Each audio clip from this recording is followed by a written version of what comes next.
लड़का बनी बहू। पूरे 28 साल का हो चुका था ऋषभ, लेकिन शादी करने को तैयार ही नहीं था। माँ बाप पूरी तरह से परेशान हो चुके थे। जब भी किसी लड़की का रिश्ता ऋषभ के लिए लेकर आते तो वो शादी करने से साफ मना कर देता, चाहे लड़की कितनी भी सुंदर, कितनी भी अच्छी क्यों ना हो। ऋषभ के माँ बाप को इसकी वजह समझ में नहीं आ रही थी। अरे ऋषभ बेटा, अच्छी खासी नौकरी लग गई है, दिखता भी इतना अच्छा है, आखिर बात क्या है, तुझे शादी क्यों नहीं करनी? देख, तू हमारा इकलौता बेटा है। अगर तू शादी नहीं करेगा तो कैसे काम चलेगा? लेकिन मैं शादी करना ही नहीं चाहता। मुझे कोई लड़की पसंद नहीं आती। अरे बेटा, अगर कोई लड़की तुझे पसंद हो तो उससे शादी कर ले, हमें कोई एतराज नहीं है। हाँ ऋषभ बेटा, अब देख, तेरी माँ से भी काम नहीं होता। घर में एक बहू आ जाएगी तो कम से कम घर का माहौल भी अच्छा होगा और तेरी माँ को मदद भी मिल जाएगी। लेकिन मम्मी पापा कहाँ ना, मुझे लड़कियां पसंद ही नहीं आती। अरे लड़कियां पसंद नहीं आती तो क्या लड़का पसंद आता है?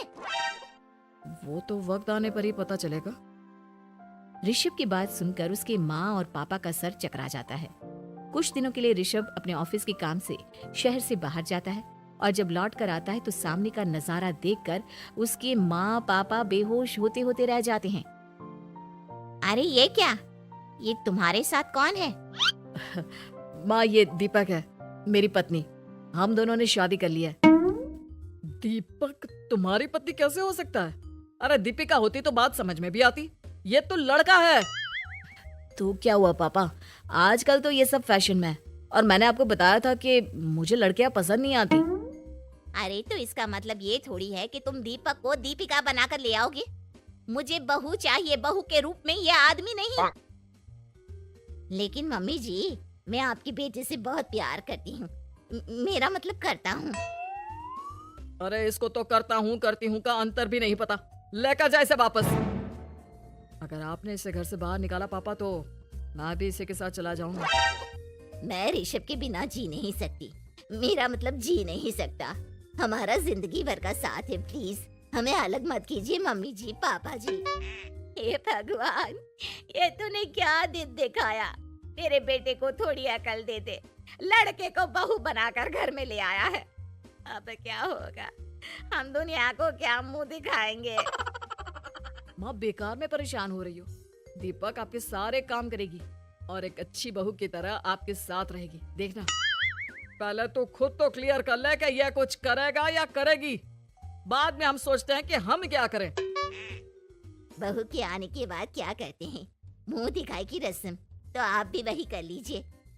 आप चाहे तो मैं पूरे मोहल्ले में न्योता दे आती हूँ। अरे रहने दे, तेरी वजह से बेइज्जती और ज्यादा होगी। आई बड़ी, अब मेरा मतलब है आया बड़ा न्योता देने वाला। अगले दिन सुबह के वक्त दीपक बड़ी नजाकत से चलता हुआ सबके लिए चाय बनाकर सुबह सुबह बालकनी में आ जाता है। प्रणाम मम्मी जी, प्रणाम पापा जी। ये देखिए, चाय बिल्कुल आपकी पसंद की है। मुझे ऋषभ ने सब कुछ बता दिया था कि आपको क्या क्या पसंद है। हे भगवान, ये सब क्या हो रहा है? ये क्या नौटंकी है? नौटंकी कहाँ है? माँ देखिए तो, मेरा दीपक आपका कितना ख्याल रख रहा है। लाओ, अब जो भी है जैसी भी है, चाय पियेंगे ही सही। थोड़ी देर के बाद, वैसे दीपक, चाय तो तुमने बहुत अच्छी बनाई है, चलो कुछ तो अच्छा हुआ। अगले दिन, अजी सुनते हैं, आज पैरों में बड़ा दर्द हो रहा है, लग रहा है घुटनों में फिर से कुछ न कुछ प्रॉब्लम हो रही है। डॉक्टर ने वो दवाई दी थी, उसकी मालिश करो ना अपने घुटनों पर, आराम मिल जाएगा। वो क्या है ना, खुद के हाथों से ठीक से मालिश नहीं हो पाती। अरे मम्मी जी, आपको परेशान होने की क्या जरूरत है, मैं हूँ ना, लाइए मैं आपके पैरों पर मालिश कर देता हूँ, मेरा मतलब कर देती हूँ। अरे रहने दे, रहने दे, घर में बहू होती तो सेवा करती, यहाँ तो आदमी बहू बनकर बैठा हुआ है। मम्मी जी नाराज मत होइए, एक बार मुझे मौका तो दीजिए आपकी सेवा करने का। अच्छा ठीक है ठीक है, ये ले दवाई लगा दे। दीपक बहुत अच्छे तरीके से घुटनों की मालिश करता है। थोड़ी देर के बाद, इतना आराम मिल रहा है क्या बताऊं, ऐसा लग रहा है मेरे घुटनों में कभी तकलीफ थी ही नहीं। लगता है तुम्हारी लड़का बनी हुई बहू तुम्हें पसंद आने लगी है। ऐसा कुछ भी नहीं है, वो तो बस इतने अच्छे से मालिश की इसलिए मैंने इसकी तारीफ कर दी। मम्मी जी पापा जी आपस में लड़ाई नहीं करते। अच्छा आप ये बताइए शाम के खाने में क्या खाएंगे?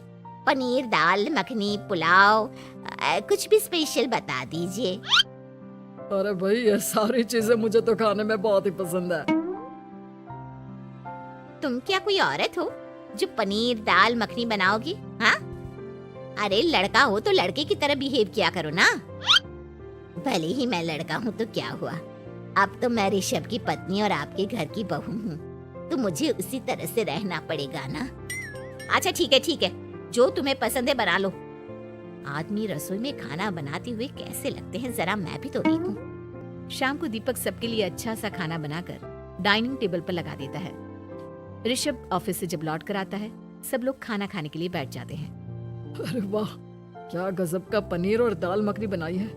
ऐसा जायका तो होटल के खाने में भी नहीं आता। दीपक कितना अच्छा खाना बनाती हो, मेरा मतलब बनाते हो। तुम्हारी इसी अदा की वजह से तो मुझे तुमसे प्यार हो गया। अरे बहुत हो गया, आदमी होकर आदमी से प्यार करते हो। अरे लेकिन कुछ भी कहो, जरा खाना खा कर तो देखो ऋषभ की माँ, मजा आ जाएगा। हाँ वैसे बात तो आपकी सही है, खाना तो वाकई में लाजवाब है। इतना स्वादिष्ट पनीर तो मैंने अपनी जिंदगी में नहीं खाया। इतना अच्छा होता अगर ये दीपिका होती। और फिर अगली सुबह कुछ ऐसा होता है जिसे देखकर ऋषभ के माँ और पापा ना केवल खुश होते हैं बल्कि हैरानी से उनकी आंखें फटी की फटी रह जाती हैं। उन्होंने जो नजारा अपनी आंखों के सामने देखा उसे देखकर उन्हें अपने आप पर भरोसा नहीं हुआ। सुबह का वक्त था, सब लोग बालकनी में बैठकर सुबह की चाय का इंतजार कर रहे थे।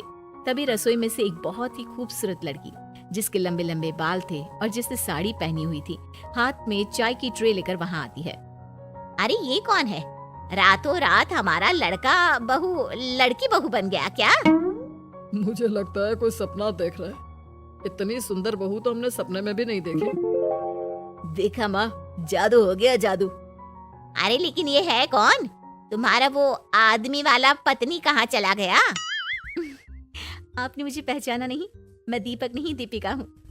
इतने दिन से लड़के के कपड़े पहनकर आपके घर में आपकी बहू बनी हुई थी। माँ ये दीपक नहीं, दरअसल ये दीपिका थी, लेकिन इसे लड़कों की तरह रहने का शौक था और इसे लड़की की तरह रहना मंजूर नहीं था, इसलिए मैं इसे लड़के के रूप में आपकी बहू बनाकर यहाँ ले आया। तो फिर अचानक ये उसका हृदय परिवर्तन और रूप परिवर्तन कैसे हो गया? वो क्या है ना, मुझे बाद में एहसास हुआ कि आप लोग इस बात को लेकर बहुत दुखी हैं कि आपकी बेटी ने एक लड़की के साथ शादी की है, इसलिए मैं अपने असली रूप में वापस आ गई। हमने कोई पुण्य कर्म किए होंगे जो तुम्हारे जैसा, मेरा मतलब तुम्हारे जैसी बहू मिली, इतनी खूबसूरत और इतना ख्याल रखने वाली।